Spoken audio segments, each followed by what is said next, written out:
से जैन समाज का 60% लोगों का मन मुटाव है। वो सब अपने निर्दलीय प्रत्याशी खड़े उन्होंने कर दिए और कुछ 1-2 दिन में हो जाएंगे कि जैन श्री संघ की पूरी व्यवस्था मैं और हमारे अध्यक्ष गौतम जी धारीवाल हम मिलकर संभाल रहे हैं। तो किस मुद्दे को लेकर क्या कहना चाहते हैं? मैं पिछले 55 साल से संघ का स्वयंसेवक हूँ और 50 साल से भारतीय जनता पार्टी का कर्मठ कार्यकर्ता हूँ। पहले जनसंघ के समय में था, उसके बाद में भारतीय जनता पार्टी बनी तो निरंतर पार्टी के साथ में जुड़ा हुआ हूँ। लेकिन वर्तमान समय में कुछ अपने नेताओं ने पार्टी को हाईजैक कर लिया है। जो कर्मठ करता रहे, जिसमें उन्होंने चोटन में संगठन को खड़ा करने में अपना योगदान दिया है, ऐसे लोगों का अब कोई महत्व नहीं रहा है। उनसे कोई किसी प्रकार की सलाह पूछी या उनको कोई कैंडिडेट बनाया जाए, ऐसा कोई वर्तमान में नजर नहीं आ रहा। सब लोग अपनी अपनी ढपली बजा रहे हैं। इससे पार्टी को, संगठन को खूब नुकसान होता है। कुछ दूसरे लोगों से या कुछ स्वार्थी लोगों के कारण पार्टी, संगठन तो नगर पालिका तो लाएगी, लेकिन भविष्य में पार्टी को इसका बहुत बड़ा नुकसान होगा, जिसकी कमी कई सालों तक पूरी नहीं की जाएगी। बिल्कुल नए लोगों को, उनके चहेतों को, जो उनको पार्टी के माध्यम से, पालिका के माध्यम से या अन्य ठेकों के माध्यम से जो भी उनको कमाई लाके दे रहे हैं, उनकी पैरवी कर रहे हैं। जैन समाज कोई किसी पार्टी का बंधा हुआ नहीं है।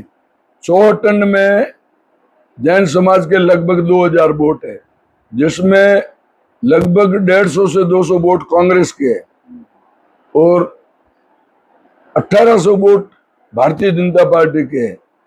पर वर्तमान जो पदाधिकारी है संगठन के और जो कैंडिडेट है या जो पार्टी को अपनी जागीर समझते हैं, उन लोगों से जैन समाज का 60% लोगों का मन मुटाव है।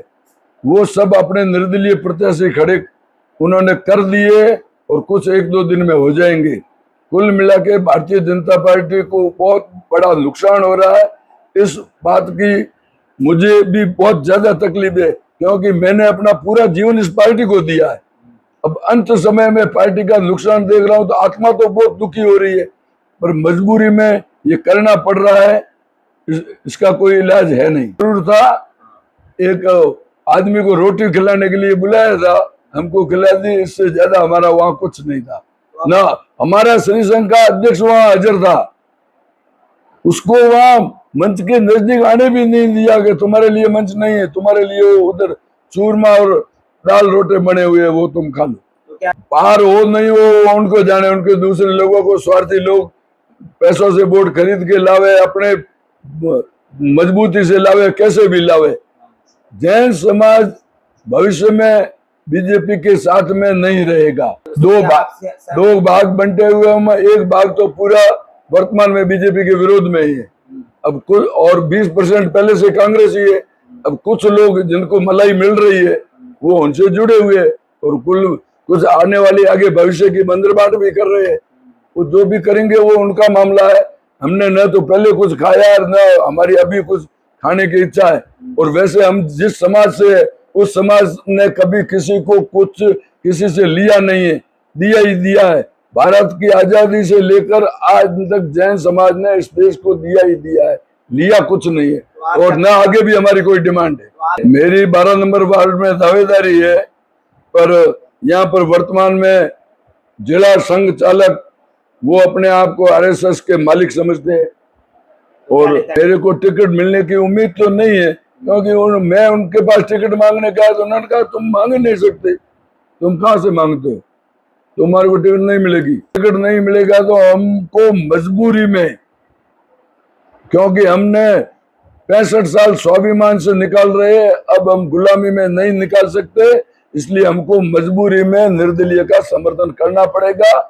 और भविष्य में अगर इसका रुख इस प्रकार रहा तो हम कांग्रेस में भी जा सकते हैं। क्यों करे? उनको कुछ नहीं, उनके चश्मा दूसरा लगा हुआ, उनको सिर्फ पैसा दिखता है और वर्तमान में सरकार दिख रही है, बाकी उनको आम आदमी की कोई नहीं पड़ी है।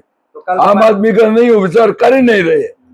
गए थे, जो सच्ची बात कहने वाला था उनको माइक पर आने नहीं दिया, जो उनकी चापलूसी कर रहे थे उनको कहा कि आ जाओ आप बोल दो, और जो चोट में जिनका नगर पालिका से कोई लेना देना नहीं वो भी लोग भाषण दे रहे थे। तो तो हमारा मतलब है कि पार्टी के नेताओं से, प्रदेश के, देश के, जिले के नेताओं से अपील है कि समय रहते इस चीज को संभाल ले, नहीं तो भविष्य में जो होगा वो पार्टी फिर जहां से शुरू हुई थी वापस वहां पहुंच जाएगी। उतारा जा रहा है मेरे। भाजपा के कार्यकर्ता जो असली है उनको दिखे, जो उनको मलाई कमा के देंगे उनको टिकट दिए जा रहे।